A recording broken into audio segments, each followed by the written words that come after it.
Kemarin di bulan Agustus itu kami memberikan materi terkait dengan kemerdekaan. Apa itu merdeka? Salah satunya adalah kalau kita sudah masuk surga. Belum dikatakan merdeka kalau kita itu belum masuk surga. Kalau kita orang sukses itu adalah kalau kaki kita sudah masuk ke dalam surga. Kemarin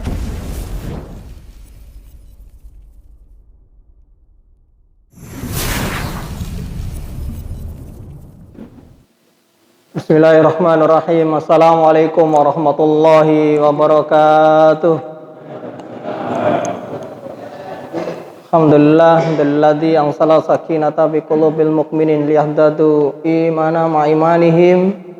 Asyhadu an la ilaha illallah wahdahu la syarikalah, asyhadu anna Muhammadan abduhu wa rasuluh. Allahumma shalli wa sallim ala Muhammadin wa ala alihi wa ashabihi wa man tabi'ahum bi ihsani yaumidin.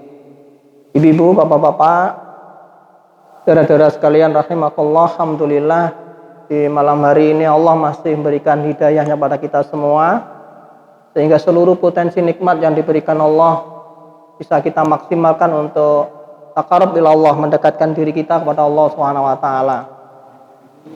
Sekali lagi semoga pertemuan kali ini adalah pertemuan yang bisa mendatangkan manfaat bagi kita dan juga merupakan pertemuan yang diridhai Allah Subhanahu wa taala.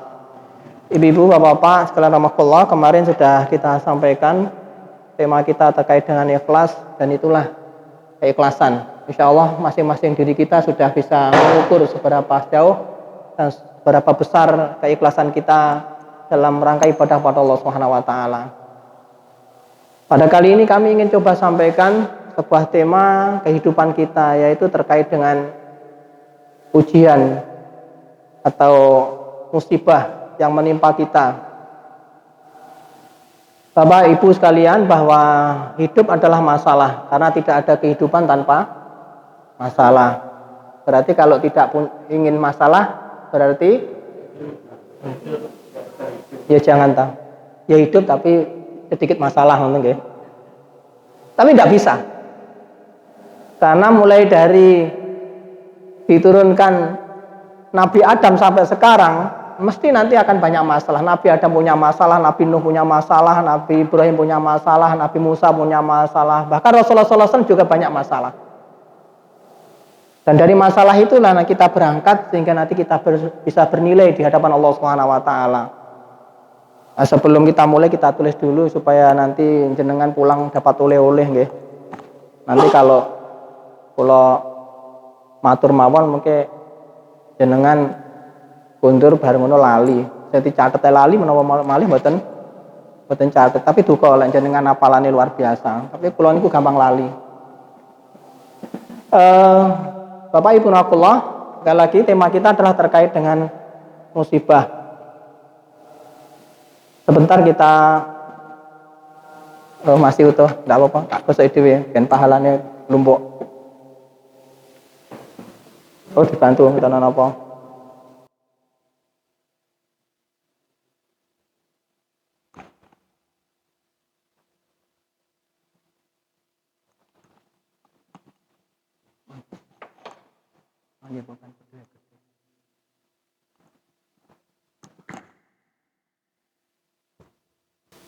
Al-ibtilak.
Apa sing saking sisih kidul anu nggih, jelas nggih. Jelas mboten ketawis maksud kula. Hah? Tawis. Mboten apa? Siap nggih?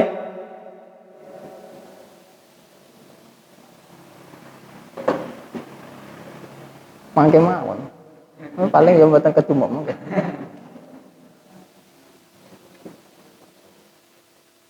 Ibu-ibu, bapak-bapak, saudara-saudara sekalian Allah, kami ingin ingatkan lagi bahwa hidup ada sebuah masalah karena tidak ada kehidupan tanpa masalah. Maka tugas kita adalah bagaimana kita nanti kuat menghadapi masalah, bukan disingkirkan dari masalah. Insya Allah semakin besar masalah itu, semakin besar masalah yang kita hadapi, berarti nilai kita di hadapan Allah semakin tinggi. Kalau kita ingin jadi orang-orang biasa, ya masalahnya biasa-biasa saja. Tapi kalau ingin menjadi orang yang luar biasa, maka kita harus menghadapi masalah yang memang luar biasa. Bapak Ibu sekalian rahimakumullah, ujian atau musibah atau cobaan yang diberikan Allah Subhanahu wa taala itu ada yang baik, ada yang buruk, ada yang nikmat, ada yang tidak nikmat. Semuanya itu ada sebuah ujian. Allah dawuh di dalam surah Al-Anbiya ayat 35. Surat Al-Anbiya itu surat ke-21. Surat ke-21 ayat ke-35. Kullu nafsin dha'iqatul maut. Bahwa tiap-tiap yang bernyawa itu merasakan mati. Artinya kalau kita bernyawa, kita hidup mesti nanti akan mati. Jadi tidak ada yang perlu kita takutkan kalau kita mati. Yang kita takutkan kalau kita belum siap menghadapi kematian itu sendiri. Nah, bagaimana nanti termasuk kali ini adalah dalam rangka kita mempersiapkan diri untuk menjemput kematian. Karena ditunggu napa mboten ditunggu, mati itu sebuah kepastian, sebuah keniscayaan. Kemudian Allah meneruskan ayatnya, kami akan menguji kamu dengan keburukan dan kebaikan sebagai cobaan yang sebenar-benarnya, dan hanya kepada kamilah kamu dikembalikan. Jadi Allah itu menguji kita berupa nikmat dan berupa keburukan, ketidaknikmatan. Kira-kira awake dhewe niku lek diparingi nikmat nu seneng napa mboten? Seneng. Lek diparingi susah. Susah. Lek diparingi mboten nikmat susah, ngoten nggih. Nah inilah yang nanti akan kita kaji supaya kita memahami itu.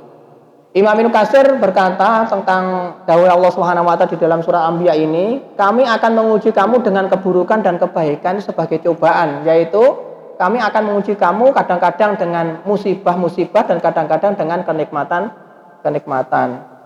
Sehingga Allah melihat siapa yang bersyukur dan siapa yang kufur.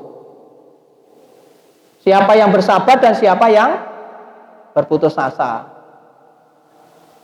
Sebagaimana dikatakan juga oleh Ibnu Abbas, kami akan menguji kamu dengan kesusahan dan kemakmuran, kesehatan dan sakit, petunjuk dan kesesatan, ketaatan dan kemaksiatan, dan semua itu akan menimpa kita. Bapak Ibu rahimahullah, di dalam sebuah napa niku atau di dalam napa niku ayat yang lain Allah juga dawuh, misalnya Allah dawuh di dalam surat An-Naml ayat ke-40, hadza min fadli rabbi. Ini ujian yang diberikan kepada Nabi sinten? Nabi Sulaiman pada saat beliau itu mengutus iblis untuk mendatangkan mengutus jin untuk mendatangkan apa? Singgasana dari Ratu Balqis. Kemudian datanglah seorang ahli ilmu. Nah, setelah memang betul-betul datang di hadapan Nabi Sulaiman, akhirnya Nabi Sulaiman dawuh hadza min fadli rabbi. Ini termasuk karunia Rabbku untuk mengujiku. Liyabluwani. Ternyata ini adalah untuk menguji Nabi Sulaiman. Kemudian Nabi Sulaiman dawuh askuru am akfur. Apakah saya bersyukur atau saya kufur? Kira-kira awake dhewe niku lek diparingi napa ujian berupa kenikmatan, tambah syukur apa tambah kufur? Bersyukur nonton nggih. Nah, tapi nggih angel ternyata zamane awake dhewe rekoso oleh semangat ibadah tenanan, ndungoni tenanan. Baru ngono diparingi nikmat kathah terus apa?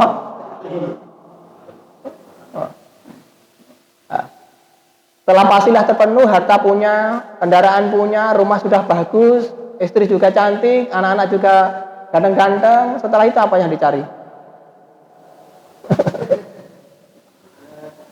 Dan itulah kita. Dan itulah kita. Allah juga dawuh di dalam ayat yang lain, misalnya di dalam rangkaian ayat yang berhubungan dengan perang itu, maka di akhir ayat itu kan Allah dawuh,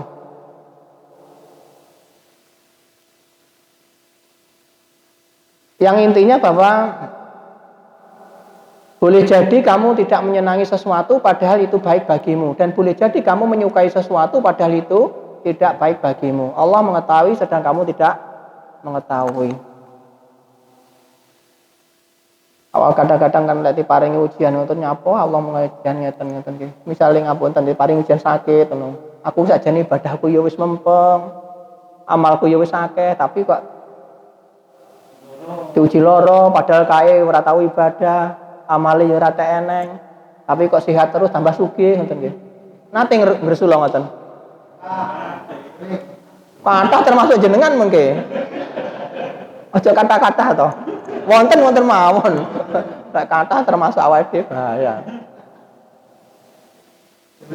Tapi ingat Bapak Ibu Allah bahwa Allah la yukallifullah nafsan illa wusaha. Insyaallah Allah akan membebani kita, menguji kita sebatas dengan kemampuan kita, tidak lebih dari itu.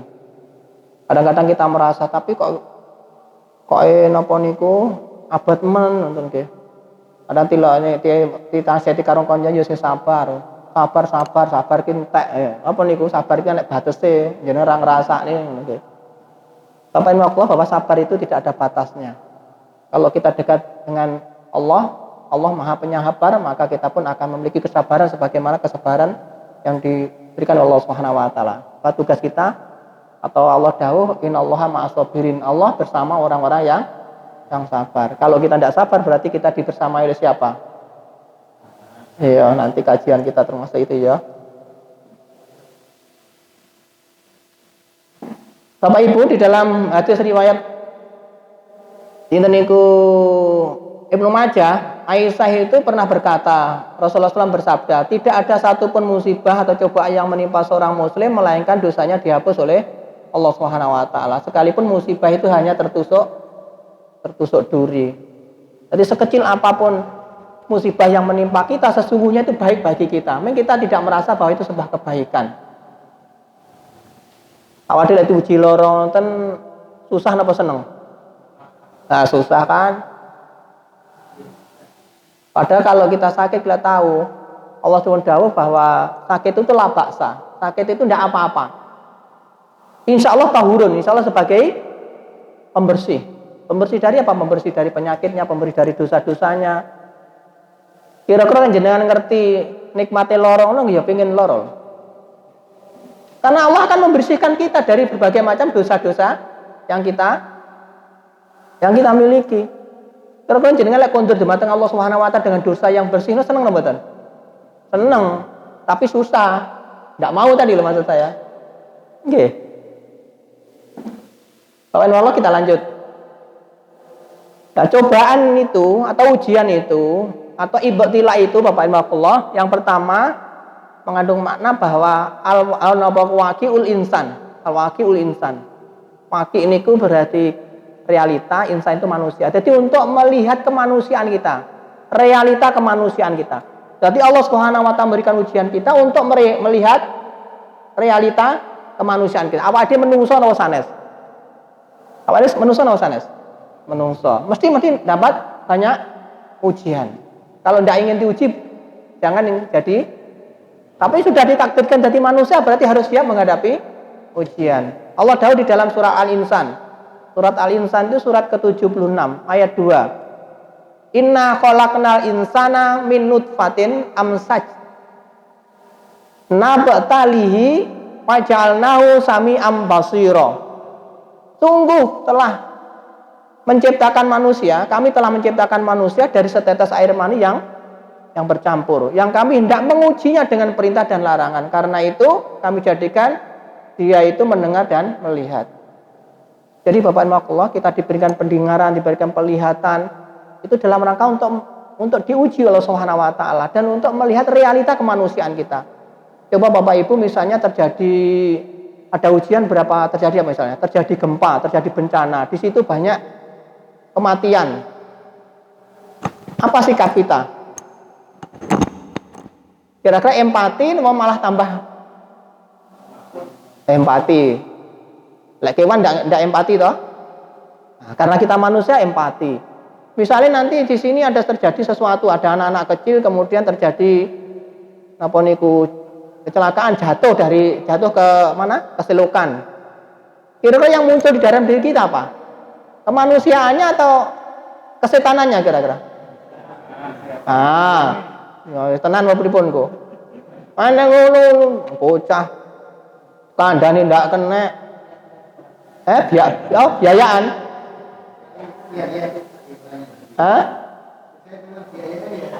Ya gitulah. Ujian ini dalam rangka untuk mengetes kemanusiaan kita. Kira-kira lho jenengan awake dhewe niku lek ingin berdakwah kemudian ada orang jatuh ke selokan terus awake dhewe mungkin marah-marah ya awake dhewe malah caci maki. Kira-kira mangke lari-lari kersa teng masjid napa mboten kira-kira? Melayu. Wis seneni. Suatu nek ora nek kandhani yo blayaan ngono ya. Bapak Ibu, di sinilah Allah SWT ingin melihat realita kemanusiaan kita. Apakah peri kemanusiaan kita muncul atau peri kehewanan kita yang muncul?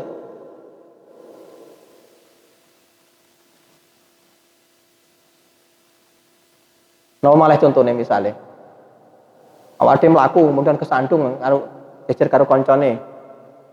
Apa mau? Syukur. Ayo, berarti peri kesetanannya mulai muncul. Padahal itu semua Bapak Ibu diberikan Allah Subhanahu wa taala, dijadikan ujian dalam untuk melihat realita kemanusiaan kita. Apakah kita empati atau justru malah sebaliknya? Dan ternyata di sini banyak orang yang gagal dalam hal memaknai ujian itu. Dan semoga nanti dengan ini kalau artinya ada masalah di dalam diri kita, masalah di sekitar kita, masalah dengan teman-teman kita, kemudian bisa muncul nilai-nilai kemanusiaan kita. Nah, kemarin kami sampaikan kan di dalam materi kita terkait dengan ikhlas, salah satu cirinya adalah dia itu saadah, selalu bahagia. Bahagia melihat orang lain, bahagia. Susah melihat orang lain, susah. Walaupun kenyataan yang terjadi banyak orang yang susah melihat orang lain bahagia dan bahagia melihat orang lain susah. Termasuk jenengan ngoten toh? Nggih, setuju ae. Mboten, alhamdulillah. Rumiyin sanika mboten, pun ngaji pun pinter, insyaallah mboten. Jadi ngoten Bapak Ibu, alhamdulillah semoga jenengan paham bahwa itu adalah Allah ingin mengetes kita, ingin melihat bahwa kita itu memiliki peri kemanusiaan. Kemudian yang kedua, makna ujian itu adalah waqi'ul amal, untuk melihat realita amal kita. Allah dawuh misalnya di dalam surat surat Al-Mulk nggih. Surat Al-Mulk surat keberapa? Surat ke-67 ayat 2. Alladzi khalaqal mauta wal hayata liyabluwakum ayyukum ahsanu amala wa huwal azizul ghafur. Yang menciptakan mati dan hidup untuk mengujimu, siapa di antara kamu yang lebih baik amalnya, dan Dia Maha Perkasa lagi Maha Pengampun. Jadi gini Bapak-bapak Allah, misalnya sinten ya kalau nggih contoh kok enggak bisa, misalnya si A misalnya jenengan kemudian ndak eneng apa-apa, ndak eneng kabar apa-apa, eneng angin ngalor, ndak eneng angin itu ujug-ujug dilok-lokne wong, dirasani wong, dicaci maki wong. Kira-kira awake dhewe balas makian susah napa mboten? Susah. Balas makian napa mboten? Nggih, ya tenan toh. Jadi setelah dilokne kemudian genten ngelokne. Ngelokne ki elek apa pi? Lek genten ngelokne berarti padha eleke. Padahal Bapak Imam ini kan sekarang ujian saja. Untuk menguji kita amal kita lebih baik atau tidak. Ternyata kita itu sama-sama jeleknya. Karena setelah dilokni genten ngelokni, dirasani genten perasani. Berarti tidak ada bedanya. Iya bodoh elek. Padahal itu adalah ujian dari Allah Subhanahu wa taala untuk melihat realita amalnya. Apakah dia beramal lebih baik atau tidak? Nah, seharusnya apa yang dilakukan?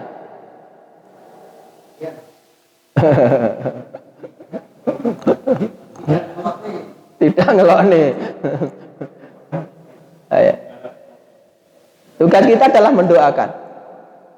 Bahkan doa-doa yang kita lakukan yang tidak diketahui oleh orang yang kita doakan itu doanya lebih makbul. Dan doa kita kepada orang lain ada doa untuk diri kita sendiri. Nanti kita Allah mengamini, malaikat pun mengamini, orang makhluk-makhluk di sekitar kita juga mengamini. Luar biasa. Dan semoga nanti kita bisa kita lakukan.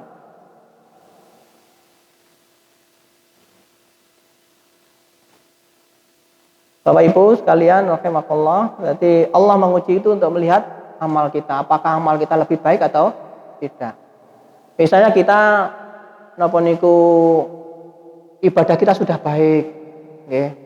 Napa niku amal-amal kita juga baik. Tapi Allah menimpa musibah kita, entah terhadap diri kita, keluarga kita, atau kepada napa niku orang di sekitar kita. Nah, apa yang kita lakukan? Apakah amal kita tambah baik atau tidak? Tadi dikatakan misalnya napa niku apa tadi yang saya sampaikan sisa belum yang ini tadi? Tilok nih. Apakah dia ngelok nih kalau itu sudah jelas?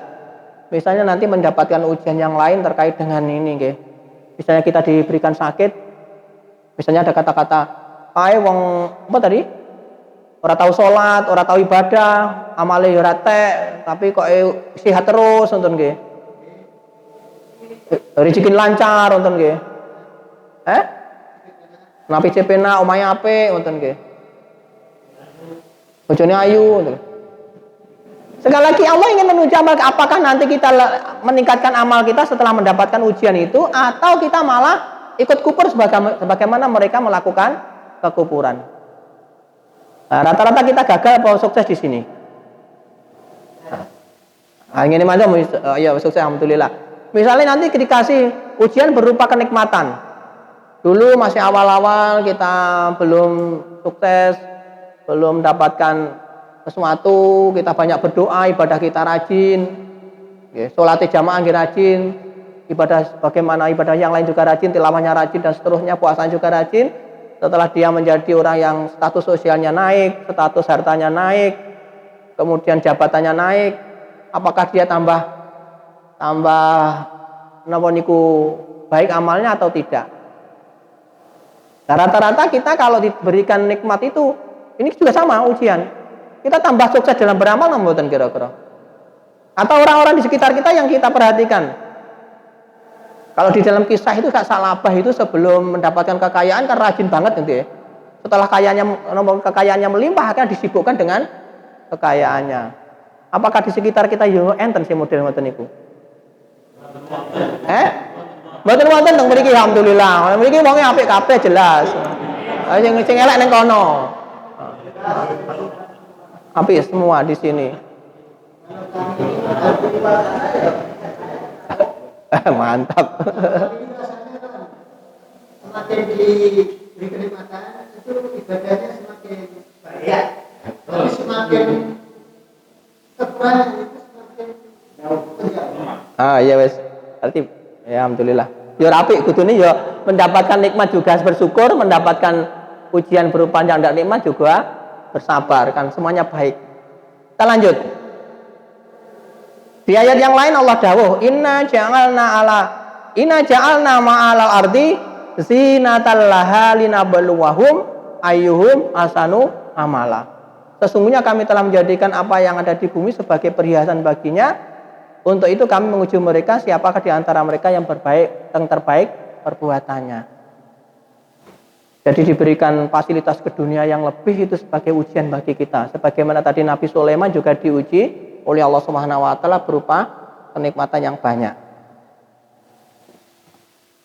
Bapak Ibu sekalian rahimakumullah, kalau di dalam surat Hud itu Allah dawuh di ayat 9-nya, saya bacakan artinya saja nggih. Dan jika kami berikan rahmat kami kepada manusia, kemudian rahmat itu kami cabut kembali, pasti dia menjadi putus asa dan tidak berterima kasih. Terus nggih. Dan jika kami berikan kebahagiaan kepadanya setelah ditimpa bencana yang menimpanya, niscaya dia akan berkata, telah hilang bencana itu dariku. Sesungguhnya dia merasa sangat gembira dan bangga. Jadi setelah dicabut senenge kaya seneng banget, setelah napa niku diuji kemudian langsung jeglek ngoten. Ana sing pisah-pisah ngono wonten nggih. Muga-muga teng mriki mboten wonten. Di ayat 11-nya, kecuali orang-orang yang sabar dan mengerjakan kebajikan, mereka memperoleh ampunan dan pahala yang besar. Itu Bapak Allah. Kemudian yang ketiga, mengapa Allah menguji kita? Yang kedua adalah untuk melihat waqiul iman, untuk melihat realita keimanan kita. Apakah kita semakin beriman atau mboten? Apakah iman kita benar atau dusta? Allah dawuh di dalam surah Al-Ankabut surat ke-29 ayat 2 dan 3, ahasiban nasu ayutraku ayyaqulu amana wahum la yuftanun. Apakah manusia itu mengira bahwa mereka dibiarkan dengan mengatakan kami telah beriman dan mereka tidak diuji? Jadi setelah kita beriman, yakin pada Allah Subhanahu wa taala, mesti nanti Allah akan ngetes terhadap keyakinan kita kepada Allah Subhanahu wa taala. Kemudian Allah tegaskan walaqad fatanal ladzina min qablihim wala ya'manullaha wa ya'malullahu alladzina shaddaqu wala ya'lamal kadibin. Dan sungguh kami telah menguji orang yang sebelum mereka, maka Allah pasti mengetahui orang-orang yang benar dan pasti mengetahui orang-orang yang dusta. Dusta apanya? Dusta terkait dengan keimanannya. Jadi gini Bapak Allah memberikan ibtilak pada kita, ujian pada kita, cobaan pada kita, itu adalah dalam rangka untuk mengetes nilai keimanan kita. Ada sebuah kisah yang nanti bisa jadikan ilustrasi. Ini kisahnya di zamannya Nabi Musa. Ada seorang yang umatnya Nabi Musa yang dia itu selalu berdoa kepada Allah Subhanahu wa taala dalam hari-hari dalam rangka menjemput kesembuhannya. Dia itu sakit yang sangat parah, kemudian dalam hari-hari waktu-waktu yang dilalui itu selalu berdoa kepada Allah Subhanahu wa taala dan beribadah pada Allah Subhanahu wa taala. Ya kira-kira perjalanan setelah 25-30 tahun. Ternyata Allah Subhanahu wa taala setelah itu memberikan solusi terhadap penyakitnya itu, yaitu petunjuk untuk makan daun. Kira-kira ini godhong apa sing penak nggih? Godhong apa? Ya sambiloto wonten mawon wonten apa. Akhirnya dia ambil daun itu dimakan, belum habis satu daun ternyata sudah sembuh. Sembuh total. Bahkan lebih sehat daripada kondisi awal dulu sebelum sakit. Dalam perjalanan waktu lama, kira-kira 30 tahun berikutnya, akhirnya dia sakit lagi dengan sakit yang sama. Kira-kira yang diingat siapa? Yang diingat Sambiloto. Akhirnya ambillah Sambiloto itu 1, 2, satu pohon tidak habis, tiga pohon tidak sembuh, kemudian habis satu pekarangan ternyata tidak sembuh. Dan di sini Allah Subhanahu wa taala ingin mengingatkan bahwa yang menyembuhkan itu bukan daun Sambiloto, tapi yang menyembuhkan adalah Allah Subhanahu wa taala. Dan ternyata banyak yang gagal setelah itu terkait keyakinannya kepada Allah Subhanahu wa taala. Pada awal itu saya yakin, selalu berdoa dan berharap pada Allah Subhanahu wa taala. Dan semoga ini menjadi ilustrasi bagi kita Bapak Allah. Jadi apapun kondisi kita, baik dalam mendapatkan kenikmatan yang tidak menyenangkan, kemudian kenikmatan yang menyenangkan, kita selalu meningkatkan nilai keimanan kita pada Allah Subhanahu wa taala. Bapak Ibu nakullah, coba kita lihat dalam praktek kehidupan kita ya, orang-orang yang dalam pekerjaan, mungkin ada yang pekerjaannya nyopir, ada yang pekerjaannya napa niku bakul, ada yang pekerjaannya napa ya pegawai mboten napa, apalagi maklar dan sebagainya. Ternyata banyak di antara mereka itu yang akhirnya sebagaimana yang Rasulullah dawuhkan, dan ini salah wonten nggih. Nah, Rasul pernah dawuh ngeten, man ata aropan au kahinan, barang dapat datang ke Arab dan kahin. Arab itu peramal nggih. Kahin itu ya kahin. Fasaddaku bima yaqulu, kemudian membenarkan apa yang dikatakannya, faqad kafara bima unsila ala Muhammadin sallallahu alaihi wasallam. Sungguh dia telah mengingkari apa yang diturunkan pada Rasulullah sallallahu alaihi wasallam. Mengingkari Al-Qur'an. Dan ternyata banyak dalam ujian yang diberikan, banyak di antara kita setelah diberikan ujian berupa kekurangan, akhirnya larinya kemana tadi? Ke Arab atau ke dukun?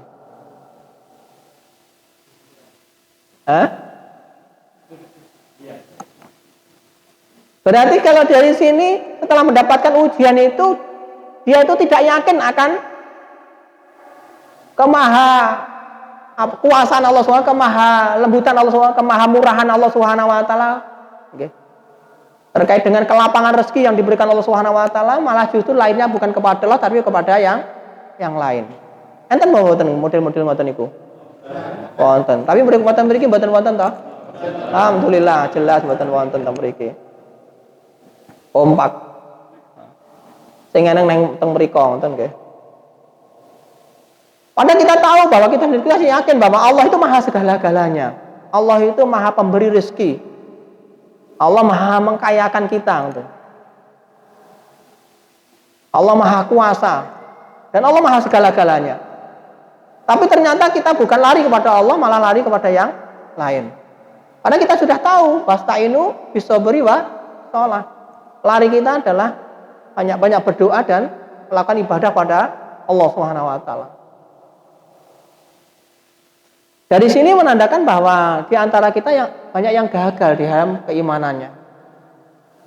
Misalnya dalam surat pendek yang sering kita baca, surah Al-Ikhlas, Qul huwallahu ahad, Allahu somad. Katakanlah Allah itu satu dan Allah satu adalah Allah tempat kita bergantung. Nah, kira-kira di antara kita adakah yang menggantungkan diri kepada selain Allah Subhanahu wa taala? Gantungane sing nang omah lho, sing di pasang ning dhuwur lawang, sing dipendem ngoten niku. Hah? Oh iya bener, mantap. Bapak Imakullah, dan semoga kita yakin bahwa Allah maha segala-galanya, Allah adalah tempat kita bergantung. Jangan sampai kemudian kita menggantungkan kepada selain Allah Subhanahu wa taala. Bapak Ibu sekalian rahimakumullah. Kemudian di ayat yang lain Allah SWT am hasibatum antadkhulul jannata walama ya'tikum, mengira bahwa kamu akan masuk surga padahal belum datang kepadamu cobaan seperti yang dialami orang-orang terdahulu sebelummu. Artinya setiap kita itu mesti nanti akan mendapati cobaan. Sebagaimana umat sebelum pun mendapat cobaan untuk mengetes kita, untuk mengetes kelayakan kita masuk surga. Mereka ditimpa kemelaratan, kekurangan harta, penderitaan, sakit misalnya, diguncang dengan berbagai macam cobaan. Sehingga Rasul dan orang-orang beriman bersama mereka itu juga napa niku pernah mengatakan, atau kita juga mungkin seperti ini. Sampai kita mengatakan napa niku, kapan pertolongan Allah itu datang? Ala inna nasrullah qarib. Katakanlah bahwa pertolongan Allah itu sangat dekat. Jadi kalau kita sudah berada di puncak ujian, insya Allah nanti pertolongan Allah itu sangat dekat. Sama kalau kita naik gunung itu, kalau sudah ngus-ngusan sampai ke gunung, ya jangan kembali, kemudian naik saja, nanti insya Allah di atas kita bisa melihat keindahan-keindahan di bawahnya. Jadi insya Allah kalau kita sementara kita mendapatkan berbagai macam ujian, maka sebentar lagi kita akan bisa menikmati keindahan daripada ujian itu. Kalau kita tidak pernah menghadapi ujian, kita tidak akan bisa bercerita indahnya kita mendapatkan ujian. Misalnya jenengan napa niku pernah berdagang kemudian diapusi ngoten nggih. Kan akhirnya lek nek wong sing diapusi iso cerita iso nyeritani nggih. Ngono kuwi biasa, aku yo tahu kayak orang yang sekecil itu malah lebih besar lagi. Kalau kita pernah diuji sakit, karena kita bisa bercerita, saya itu sudah lama diuji sakit, bisa memberikan motivasi. Kalau kita tidak pernah mengalami, sulit kita itu memberikan motivasi kepada orang lain. Dan insya Allah secara nilai iman kita juga akan, keyakinan kita kepada Allah semakin kuat. Bapak Ibu Allah, kemudian di ayat yang lain Allah juga dawuh, dan kami pasti akan menguji kamu dengan sedikit ketakutan. Sering ada masalah, kemudian kita napa niku takut nggih. Napa niku was-was ngoten nggih. Kelaparan. Tapi insya Allah mboten lek mriki kelaparan ya. Paling poso mawon kelaparan. Kekurangan harta, kekurangan jiwa, kecelakaan, kemudian terpotong, ya. Kekurangan buah-buahan. Dan sampaikanlah kabar gembira kepada orang-orang yang sabar. Yaitu orang-orang yang apabila ditimpa musibah mereka berkata innalillahi wa inna ilaihi rajiun. Mereka itulah orang yang memperoleh ampunan dan rahmat dari Tuhannya. Dan mereka itulah orang yang mendapat ujian. Intinya Bapak-Bapak, kalau nanti kita mendapatkan ujian, kita harus sadari bahwa ujian itu memang berasal dari Allah Subhanahu wa taala untuk melihat apa yang pertama tadi, realita kemanusiaan kita. Kemudian yang kedua untuk melihat realita amal kita. Kemudian yang ketiga untuk melihat realita keimanan kita. Nah, kemudian yang keempat adalah untuk waqiul jihad, untuk lihat realita kesungguhan kita di dalam napa niku perjalanan kita menuju Allah Subhanahu wa taala. Apakah kita sungguh-sungguh atau tidak? Dan semoga nanti kita mendapatkan atau kita menjadi orang yang bersungguh-sungguh setelah mendapatkan ujian dari Allah Subhanahu wa taala. Allah dawuh di dalam surat napa niku At-Taubah ayat ke-16, am hasibatum ayutraku walama ya'lamillahu ladzina jahadu minkum. Apakah kamu mengira bahwa kamu akan dibiarkan begitu saja padahal Allah belum mengetahui orang-orang yang berjihad, orang-orang yang bersungguh-sungguh di antaramu dan tidak mengambil teman setia selain Allah, Rasulnya dan orang-orang yang beriman. Allah maha teliti terhadap apa yang mereka kerjakan. Jadi Bapak Ibu Allah, segala masalah yang menimpa kita itu sekali lagi dalam rangka untuk melihat kesungguhan kita. Apakah awal dewi tenanan dalam rangka berjalan pada Allah Subhanahu wa taala atau tidak. Kan banyak di antara kita setelah mendapatkan ujian kemudian prek ngoten nggih. Dhisik salate mempeng bar ngono terus nyapa salat wis panggah ngene ae ngoten nggih, ada perubahan. Awale niku poso ngoten nggih. Poso pengin napa biasane? Lek cah nom-nom pengin apa? Ya jodoh sing ayu, lek awake kondisi ndak duwe lek poso pengin apa? Sugih. Terus bareng ngono napa niku ternyata setelah melakukan itu terus lek napa niku ndak ndang kabul-kabul nggih, ora ndang oleh bojo, ora ndang sugih, ora ndang jabatan, ora ndang naik. Kira-kira bareng ngoten putus asa apa terus? Lanjut alhamdulillah berarti jenengan dicek dites ngoten sukses ngono. Kesungguhan jenengan berhasil. Tapi setelah itu ternyata malah ngletek ngoten putus asa. Malah tak rewangi puasa pirang-pirang puluh tahun ya ora nang peningkatan, rewangi ibadah ya panggas ngene kaya kanca-kancane. Dan inilah Allah Subhanahu wa taala sekali lagi untuk melihat realita kesungguhan kita. Bapak Ibu sekarang mungkin dari sini ada yang mau didiskusikan, monggo. Ini sudah. Monggo. Assalamualaikum warahmatullahi wabarakatuh.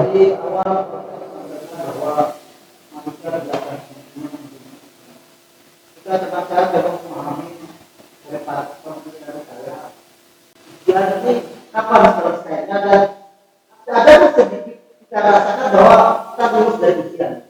Hikmat apa yang bisa kita rasakan dari kata ujian itu dengan yang kita raih dari ujian itu misalnya yang pertama kita dapat umpamakan yang pertama kita mengaku kok ada aneh-aneh kata tapi ketika ada celah kita diberikan satu tempat yang lebih baik apakah ini juga lepas dari ujian itu sedikit jadi saat tadi kan pemaparan yang terus antara ujian dan ujian dan ujian jadi ketika manusia itu diperoleh satu kenikmatan datang lagi ujian apakah kita bisa menyampaikan rasa lulus dari ujian diri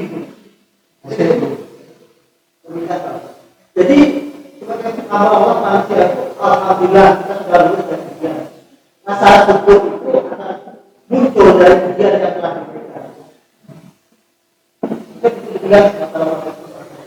Bapak Allah, pertanyaan sangat bagus terkait dengan apa niku puncak dari ujian nggih.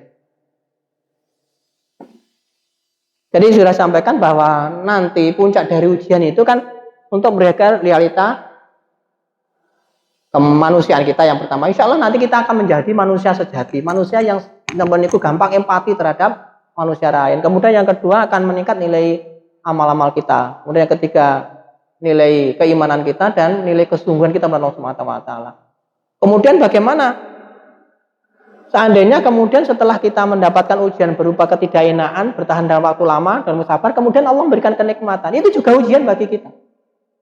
Tadi sudah sampaikan bahwa ujian itu berupa kenikmatan dan juga berupa ketidaknikmatan. Sebagaimana tadi siapa? Nabi Sulaiman setelah diuji itu Nabi Sulaiman dawuh, "Hadza min fadli Rabbi." Ini adalah dari Tuhanku untuk mengujiku apakah saya bersyukur atau saya kufur. Itu pada saat itu ujian yang diberikan Nabi Sulaiman adalah ujian kekayaan. Ujian bisa memerintahkan berbagai macam makhluk mulai binatang sampai ke jin. Dan itu keluar biasaan kenikmatan yang luar biasa yang diberikan kepada Nabi Sulaiman yang tidak akan diberikan kepada nabi-nabi sesudahnya atau kepada manusia sesudahnya. Nabi Sulaiman, tapi dia mengatakan, apakah saya akan bersyukur atau saya malah kufur. Jadi nikmat itu juga ujian bagi kita. Dan ternyata kita itu malah banyak yang sukses dengan ujian berupa ketidaknikmatan. Dan rata-rata kita itu gagal pada saat kita mendapatkan ujian berupa kenikmatan.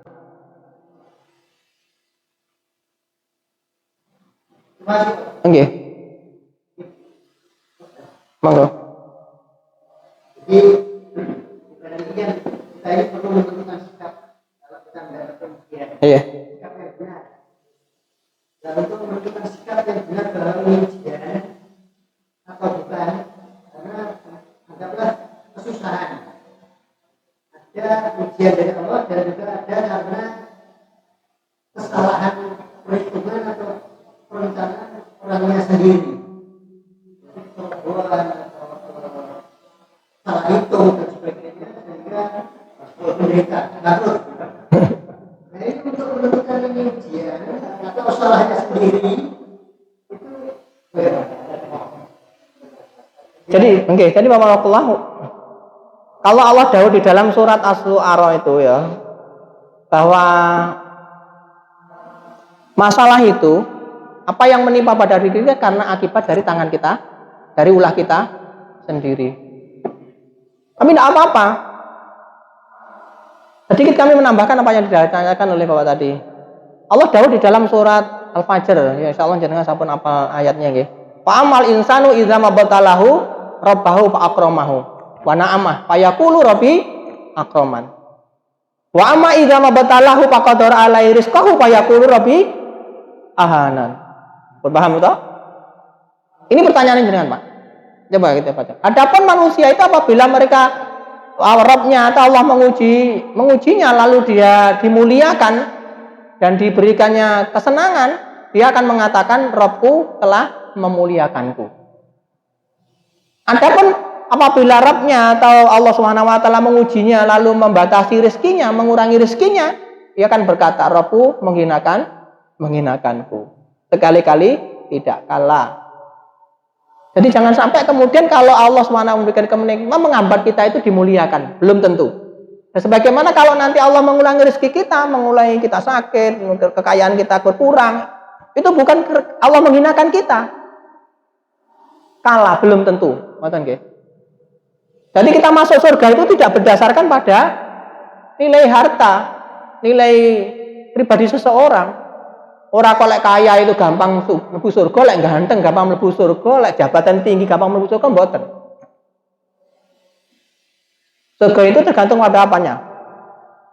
Ya nilai ini, nilai kemanusiaannya, nilai amalnya, nilai keimanannya, nilai jihadnya, nilai ketakwaannya kepada Allah Subhanahu wa taala. Dan sekali lagi Bapak Allah, bahwa ujian terberat kita adalah ujian pada saat kita diberikan kenikmatan. Pertanyaan jenengan mau apa? Bukan Bapak itu ujian dari Allah atau salahnya sendiri itu Oh gini Bapak Maklot, jadi gini. Sikap kita bagaimana? Karena tadi di depan di awal sudah kita sampaikan bahwa hidup itu adalah masalah. Tidak ada kehidupan tanpa masalah. Tugas kita adalah menghadapi masalah itu. Kemudian kita banyak-banyak doa kepada Allah SWT supaya kita diberikan kekuatan untuk menghadapi masalah itu. Terus ini ujian atau tidak?